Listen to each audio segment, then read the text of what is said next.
it's funny because he tapped me on the shoulder and was like, I actually think maybe we should do a startup. And I was like, oh, shoot, I was hoping you'd teach me the ropes. So anyways, I'll let Reid talk about his experience and what he brought over. Yeah, little did David know it was all charade. I didn't have anything figured out and was just waiting to meet somebody like David. In the very early days, told Reid I wish we could hire robots. And he was like, come on, people are what make culture, and that's what makes it great. And These days, there's a power of something. You know what I mean? There's a good chance. Yeah, power of yes, power of no, power of maybe. That's what I want to read.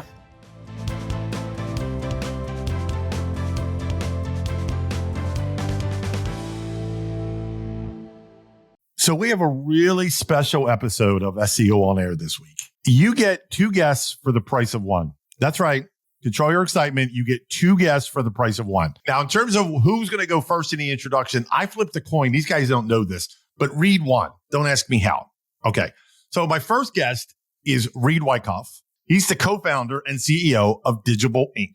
Reid has dedicated the past 20 years to digital media, organizational change, leadership development, and enterprise strategy. He's held senior leadership roles at multiple Fortune 500 companies, including Cox Media, Digital First Media, and CBS Radio. Reid and his partner have been recognized for a top workplace award and Adweek's fastest growing agency of 2021. Reid, I got to ask you guys about this when I get done this introduction. He's in the Guinness Book of World Records for the shortest distance on a treadmill in 12 hours. Table that for when I finish. Reid is passionate about mental and physical health, music, creative writing, spending time with his family, and he actively volunteers for organizations such as Spark the Change Colorado, Food for Thought, the Humane Society, Special Olympics Colorado, and Children's Hospital Colorado. Finally, Reid developed a pseudonymous, did I say that word right, Reid? You did. You nailed it. Pseudonymous blog called Sales Smack that was featured in the New York Times in 2018. And that same year, he moved to Spain to write a book. Instead, he became a Spanish wine connoisseur and tapas aficionado. I can't wait to get into that backstory. But before we do that, the other part of my show, the other co-founder of Digible, is David Staley. David has dedicated the past 15 years to building businesses from the ground up at 3 startup companies and leading digital strategy and partnership initiatives for companies like Hearst, Verizon, and Digital First Media. David entered the multifamily world in 2014 and hasn't looked back. He has worked with the largest multifamily portfolios in the industry to develop digital solutions that drive leasing velocity and increase NOI. Like Reid, David is also in the Guinness World Book of Records for the greatest distance run on a treadmill in 12 hours. So we have the shortest distance and the greatest distance. And I understand David is currently in training to claim the Guinness World Record for the fastest 100 miles on a treadmill. Wow. Reid Wicoff, David Staley, welcome to the show. Thank you. Thanks. Where do I start? I got to start with the treadmill. You go first. What treadmills? What's going on? Well, not to steal his thunder, but years ago when he did set the record, I, like many people, took note of that. And when we ended up starting this business together and we're filling out our profiles, I just thought it'd be funny, and also something nobody could prove me wrong about, is that I had spent the shortest amount of time on a treadmill. So that's how I snuck that in. And as far as I know, I still hold claim to that. Although you did buy a treadmill. I did. Eventually. I did buy a treadmill. We had to buy a used one. Yeah. That was when we're still scrappy, but yeah. So that's the backstory there. But David can elaborate a little bit more on what was a true and a very impressive world record, and trying to get that second one. David, tell us. Yeah, it was shortly after Reid and I met. We moved to Colorado. I think we both arrived in Colorado about 2014, maybe. Yeah. Yep. And a buddy of mine that I used to run with in New York set the 12-hour record on a treadmill. And so he's a much better athlete than me. And after he did it, I was like, hey, Dennis, I'm going to go break your record so that I motivate you to come back and set the real record you can do. And Dennis was like, there's no way, I'm never doing that again. He said it was awful. And I was like, well, shoot, I've already committed myself. So I'm going to go ahead and break it and see if he does do it. And so I think it was 2016 when I finally got the approval, because you have to get an approval to make an attempt. So anyways, when did that, and that went that went well. But I did feel like I left some out there. Like it was not my best day, but I was at least able to get it. And so since then, I'd always wanted to get the 100. I felt like the 100 mile is a stiff record, and it's one that would be hard to beat. And so since while founding the company, I've tried to put in the training so that I could get a chance to do it. So I did take a crack at that maybe 2 years ago, right before my son was born. We did it here in the new Digible office, but I had a real bad day that day. So it did not go my way. I was trying to do a 12-hour 100 miler, and it took me 21 hours. So Wow. that was not a great day. But anyways, it's still on my list. So I talked about it last week, actually, with a friend. So getting back in shape. You guys both realize there is an analogy or some kind of euphemism screaming about you guys and being on a treadmill in life. And right? I think there's a lot of crossover. Yeah. I mean, you hear that in so many business and entrepreneurial books, and there's so much, the grit. What's interesting to me though, when you think about it is I would have thought that you would exhaust the grit in one area, like that, whether it's an endurance grit, or it's kind of like, it was only recently that it really proved true to me that stress at work can also impact stress for your workouts or for your athletic stress. Mm-hmm. And I didn't realize they were the same type of stress or act the same on your body. And so I think that's one reason that last attempt didn't go so well. So now that I've realized that, it's like, okay, there's only so much stress your body can take, even though athletic is different than mental or work stress. But when it comes to grit, it doesn't seem to be that way. It seems like there's plenty of entrepreneurs that do Ironmans or ultra marathons or whatever. And it doesn't seem like you exhaust the stress from meeting that treadmill at work or, out on the road or what have you. So I just think that's interesting that doesn't seem to line up. I think it's fascinating. And I definitely want to research that because I'm really interested now in that. So thank you for sharing that. Okay, let's just get right into, the who are you, right? And when I say who are you, what is Digible? What is the company? How do you describe what you do, who you do it for, your vision, your mission, those things? Anything you want to share with the audience about Digible? Yeah. Well, the short of it is Digible is a marketing and technology agency that serves the multifamily industry primarily. So rental real estate, we do some work in student housing, senior living, corporate built to rent, a little bit of single family, but our sweet spot is really multifamily. And we predominantly work for property management companies to help them get their apartment buildings leased up. And we do that through a lot of the standard digital advertising channels, Google, Meta, TikTok, Spotify, email, etc. But then we fill things out. We do also a lot of work in SEO, organic social. And then pretty early on in the company, we started a technology arm. It's under the banner of Fiona. So that's, I feel like we were early actually on the digital assistant or AI assistant naming. Now everybody's got it. But that really was meant to help scale digital advertising solutions and recommendations. So in our industry, what's most valuable is being able to suck in the operational data. So where is a property's occupancy now? And then based on what kind of budgets you have to work with, reverse engineering using AI, exactly where to spend and how much to spend it. And that drew a lot of attention to Digible early on, kind of even maybe we were ahead of the game. We were just talking about Innovator's Dilemma, that book, and all the good lessons there about kind of getting into emerging markets and how you think about innovation. And that was very much at our roots. David and I quickly lined up when we started the company. We were like, we don't want to be just another digital agency. It's important for us that, we are disrupting, but for the better of the industry, trying to help them kind of catch up. This industry has a bit of a reputation for being a little bit behind when it comes to their approach to marketing and their advertising. So there was definitely a path for us, and we're bootstrapped, and we've been at it 7.5 years, and now we have definitely some nice scale behind us, and our tech has matured as well and caught up, and we have kind of that unique dual value proposition that we bring to the market. Interesting. Now, I know you guys both have the corporate America kind of thing background, right? And I'm curious, and I'm sure the listeners would be too, is what are some things each of you guys, think you learned and brought with you when you started the new company?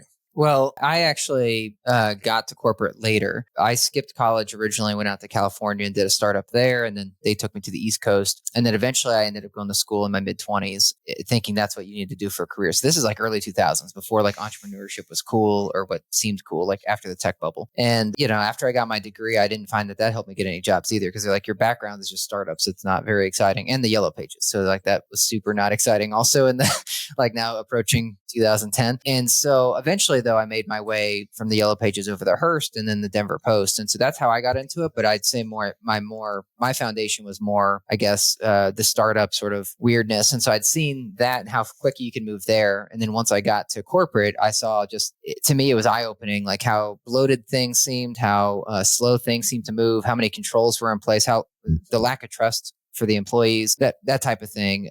But Reid had spent more of his career going up through the corporate ranks. So I saw Reid, interestingly enough, because we both ended up at the Denver Post together about the same time. I saw him as like, hey, this guy seems to have figured it out. So now he can teach me how to do this corporate path so I can have a real career. And it's funny because he tapped me on the shoulder and was like, I actually think maybe we should do a startup. And I was like, oh, shoot, I was hoping you'd teach me the ropes. So anyways, I'll let Reid talk about his experience and what he brought over. Yeah, little did David know it was all charade. I didn't have anything figured out and was just waiting to meet somebody like David to really pursue what was probably but more meant for somebody like me, who often, I guess, colors outside of the box, a little bit more right brain thinking, sometimes too much of that. And so we paired up really well, just as far as his scrappiness, resourcefulness, hustle, and then a lot of the structure, I guess, I had been exposed to, especially in the leadership realm within corporate America. But I feel like what I brought or carried over from corporate America into startup world was similar. You hear about what you learn from a manager. It's what you don't want to do and what you do want to do. It's like what you want to emulate. And so there were some things for sure that I felt would transfer, as related to more kind of the business planning, business cases, business functions, how those need to integrate, what real collaboration looks like, how you communicate, how you build culture and vision as you start to grow a company. So all those things were really valuable. But there was also, as David was saying, a lot of things that I, felt were bloated, slowed us down, just didn't make sense, that were, really suited for Fortune 500 companies that had no place, in a startup culture. And so just try to make sure the lessons on both sides that I picked up from corporate were things that I was able to leverage, I guess, in the early stages and even now. Yeah. So looking back, the 7.5 years to when you started the company, what are some tools, frameworks, systems, processes you wish you had now? I mean, wish you had then that you have now. Should I start? Go for it. So it's interesting because when I first met Reid as well, even though he was saying he colors outside the lines a lot, which is true in the corporate environment, he also seemed to have different playbooks and frameworks at the time. So one that really stuck with me at the time was Discipline Without Punishment. He would talk about that book and that framework for managing employees up or out. And so Reid used to talk about this like USB drive of like, I got all these tools, and I don't know if you ever found that, if we ever. No, I did. Oh, okay. I just was scared to touch it for about 3 years. Yeah. We did get, after we left the Post, we went into a pretty big lawsuit with them. So it makes sense that he was scared, but for a while, he's like, I got tools like Discipline Without Punishment. We're going to be ready to go. So anyways, I was just curious at what is on that tool list now. But anyway, so that was interesting. Eventually in maybe 2020, just going into 2020, we learned about EOS. And so we really liked that framework. I feel like it sort of came to us at the right time to help us organize the company, because while there were some tools that Reid had and I was familiar with how to get stuff done in a small startup, we didn't have something that tied it all together. So finding traction in EOS really helped to me organize and set a pace that we could orient around. What else? I really like Jim Collins' stuff too. So I think Jim Collins with like his Good to Great, Built to Last, but his he sort of wraps it all together for me with Entrepreneurship 2.0. I think a lot of his frameworks and methodology fits well with what Gino Wickman did with EOS. So that's what first comes to mind. What do you got now? Yeah, I'll answer that question a little differently, but there's not a lot of frameworks I look at now and wish that we had earlier. And I say that because I've done a ton of thinking on these frameworks from when I had, the off the shelf stuff that David's mentioning through corporate experience to what we developed here at Digible. But I feel like there are a lot of frameworks that too quickly get adopted, aren't really stress tested or questioned. And it's because everybody is, especially in those early years, looking to just survive and gain traction. And so you don't have time in many cases to maybe be thinking or questioning or pivoting or adapting some of those frameworks. And fortunately for us, even though we did deploy a few early on, it's been more stitching different learnings together to create our frameworks, which ultimately creates Digible's culture. And I think that's great. I think that's the best approach to it versus, we're just going to drink the Kool-Aid of EOS, for example. And for the most part, we have, and it's been great for us. But we've also pushed some of those kind of, I guess, theories, protocols, and evolved them. And we've given ourselves room to do that. But David and I love public learning backstage, talking about different stuff, and then seeing how we can fit those together for that multiple, that I think most businesses really value and seek. And so, yeah, I'm more for do a lot of discovery. Don't jump in. Don't think that one or two frameworks are going to solve things for you in the early stages. Just make sure you're learning as much as you can and start putting those pieces together, and you'll end up with a much stronger culture and something more unique. Yeah, I completely agree with you. And it's a good segue into what I want to talk about next is, hey, sorry for the interruption. We're going to get back to our show in one quick second, but stay with me. If you're in the need for anything SEO and or link building related, you need to do yourself one quick favor. You need to go to the website that's on the screen right now, stanventures.com. Go there, tell them Steve-O sent you. The rest will take care of itself. Trust me, you can thank me later. I've interviewed thousands of leaders in my career, and to a person, they all say a lot of the best lessons they've ever learned are from failures. And while that may sound a little like an oxymoron, it's true. And I'd love to hear what are some of the, most successful failures, if you will, that you guys have had since you launched the company, and what have you learned from them? I can't wait to hear Reid's. Well, the list is pretty long. So I'm trying to filter through, kind of micro versus macro. I think, honestly, it has to be the technology. Dave and I both were super amped, and I think maybe more product minded, like inclined, if you will, when we think and talk about solutions. Like you hear a lot of kind of product speak, even unintentionally. And so I'm sharing that as kind of background or context. When we started the business, we quickly rallied around this platform I was mentioning, this technology with Fiona, that we thought could be transformative for the industry. It's like, this checks all the boxes. It's a 0 to 1 using the Peter Thiel reference, and it's desperately needed. It will help us scale. Check. And we can get a prototype out the door. Got some validation early, and let's go for it. And we had no freaking idea what we were stepping into.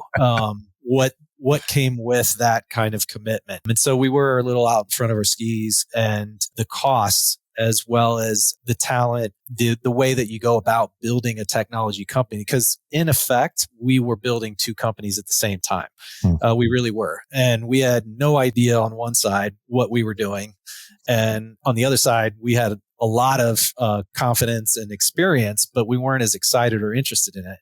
So I think, the lessons for me, or maybe the failure that, really did generate some great learnings and change, both in the way I think we were leading the company and growing it, was if you are going to experiment with things that you're less familiar with, make sure that you do put a higher priority on the people that you're working with, doing more probably testing, being a little bit, I don't want to say cautious, but just more methodical in that versus things that you really know well.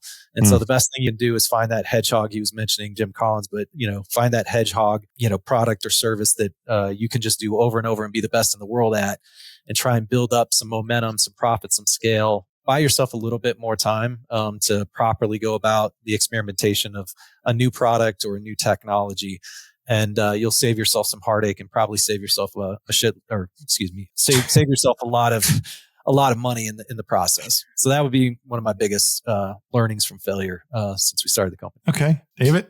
Yeah, I wrote down, I did have tech on there when Reid was talking. It was more expensive and took longer than we thought. So that's kind of the short of it.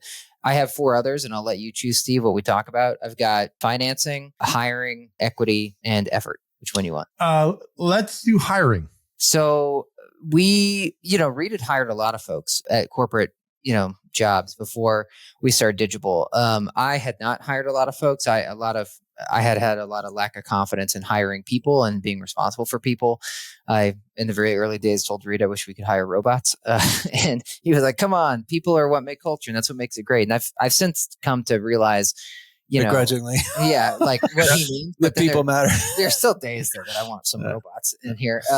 But anyway, so but we lacked a process in hiring, like a really dedicated process. And we really worked off of intuition and what felt right. And, we also love to root for underdogs. I mean, our founding story is an underdog story. And so we often would hire diamonds in the rough, or what might be diamonds in the rough. So it wasn't until later on that I'd say, figured out our hiring process. And that really came, the framework we use there is the Who book. And that book really just lays it out, just almost like a sales plan for hiring. And that really helped build confidence. And I feel like we've had a much higher strike rate for good hires since then. Yeah, there's always room to improve, but that was the big learning, is just have a really tight process in hiring. Interesting. All right, I'm going to take another one from that list if I can. Effort. So I now have come to believe, I used to think, like, since I left my parents' house at 17, I always worked 80 plus hour weeks, if not 100-hour weeks, from the different startups I did, like full-time jobs, blah, blah, blah. I was always doing something.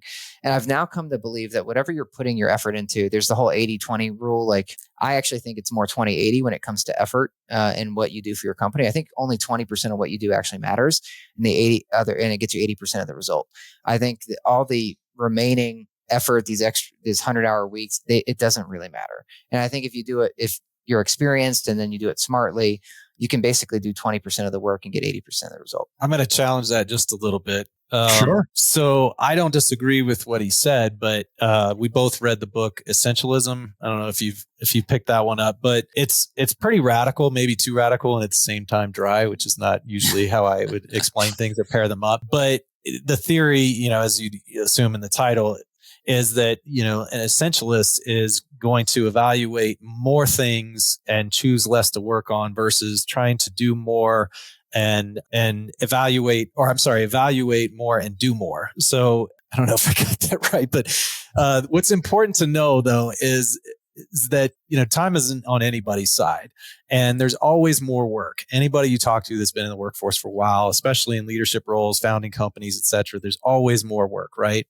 Mm-hmm. But if you were to take on that approach, I think David's right that you can probably get 80% of the work done in 20% of the time, but there's always more work.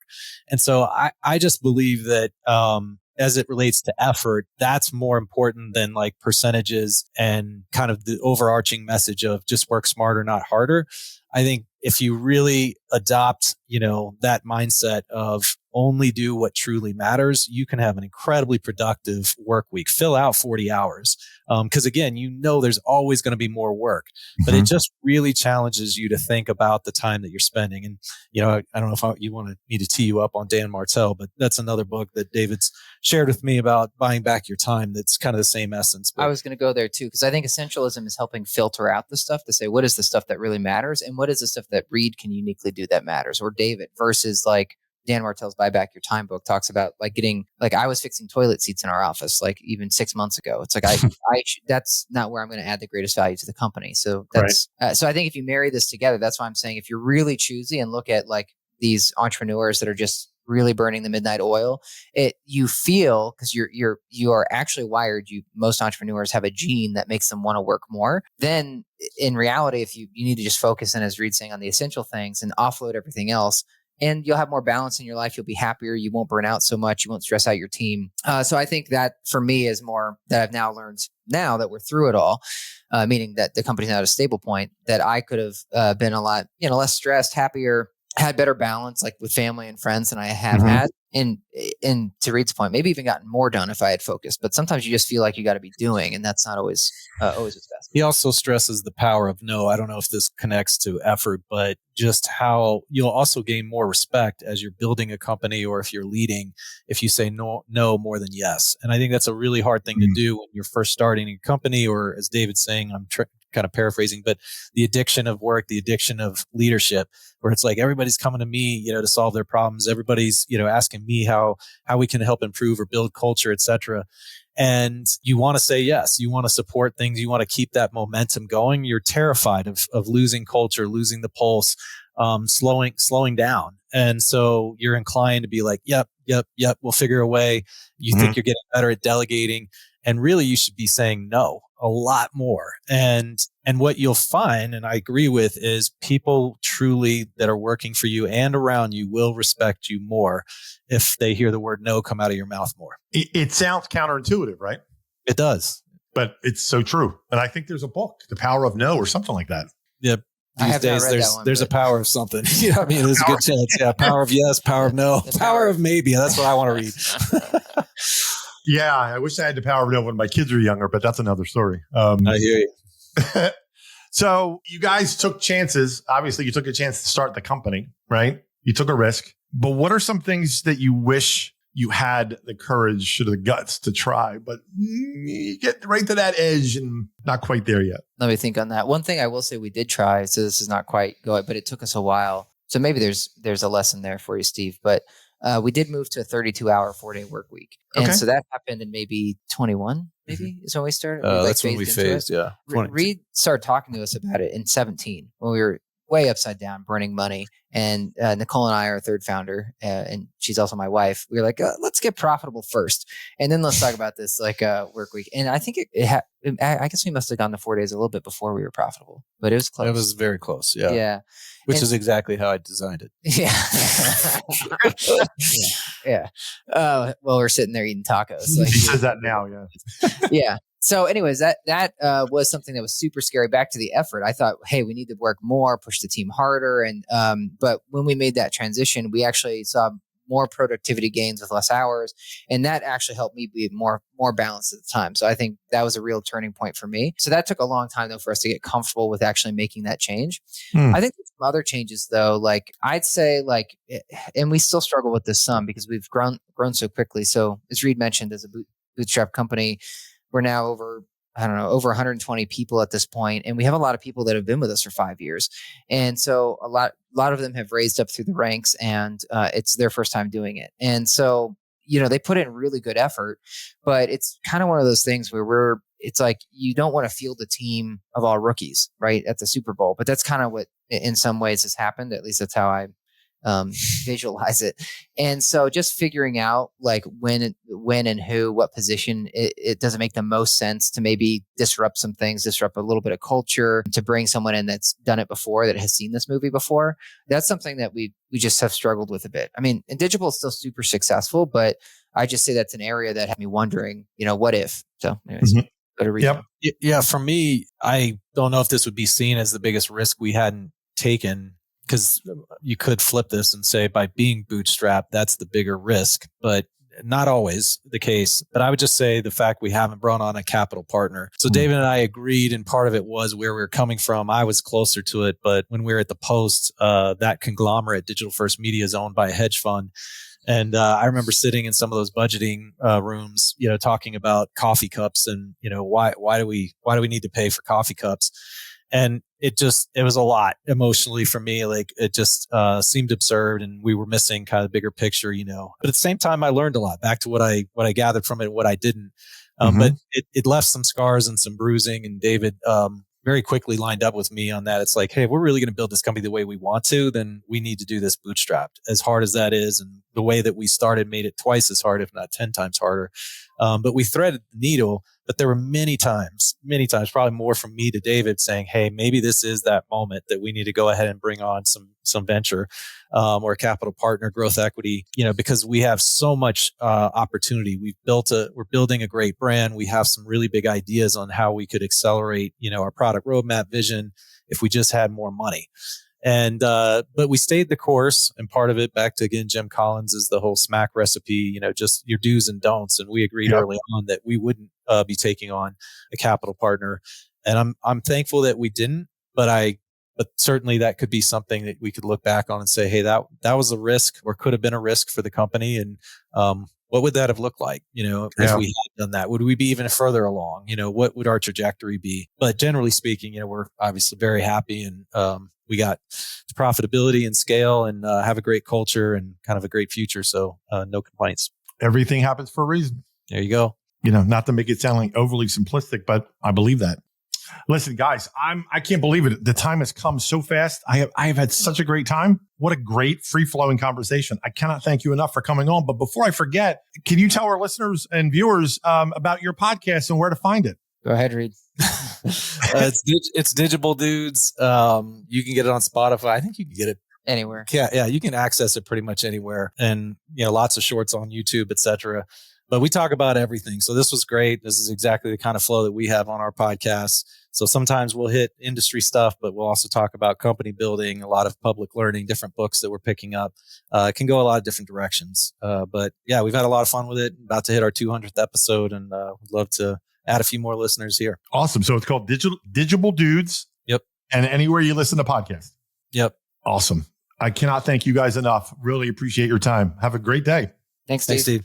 Hey, I'm the guy from the video you just saw. Thanks for watching. I really appreciate it. Now do yourself a favor. If you haven't already, subscribe to our content. Believe it or not, unconfirmed rumors and reports, you will see it increase in 20% in organic traffic just by subscribing. Okay, maybe not, but it's fun, right? But do yourself a favor, really. Subscribe to our content. You won't be sorry. Thanks.